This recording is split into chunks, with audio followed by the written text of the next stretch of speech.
बघूयात, आज दुपारपासून पुण्यातील रिक्षा आणि कॅब चालक संपावर जाणार आहेत। उद्या आझाद मैदानावर ते उपोषण देखील करणार आहेत। ओला उबेर सारख्या टॅक्सी कंपन्या आणि ई बाईकच्या विरोधामध्ये रिक्षा चालक आणि कॅब चालक आक्रमक झालेत। काल देखील मुंबईमध्ये त्यांचा मोर्चा निघाला होता।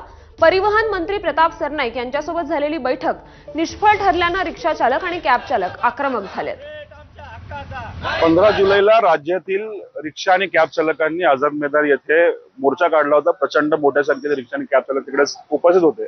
माननीय परिवहन मंत्री प्रताप सरनाईक यांनी आम्हाला भेट दिली।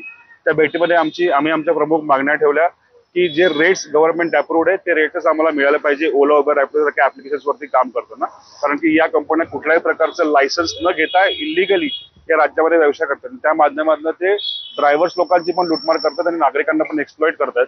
याचा निषेध म्हणून तसंच बाईक टॅक्सी कुठल्याही प्रकारे चालू होऊ नये आणि या व्यतिरिक्त ज्या इतर मागण्या आहेत ज्या अनेक वर्षापासून आम्ही सरकारच्या समोर मागणी करतोय आणि जोपर्यंत सरकार आमच्या मागण्या सिरियसली घेत नाही तोपर्यंत आमचे आंदोलन सुरू राहील।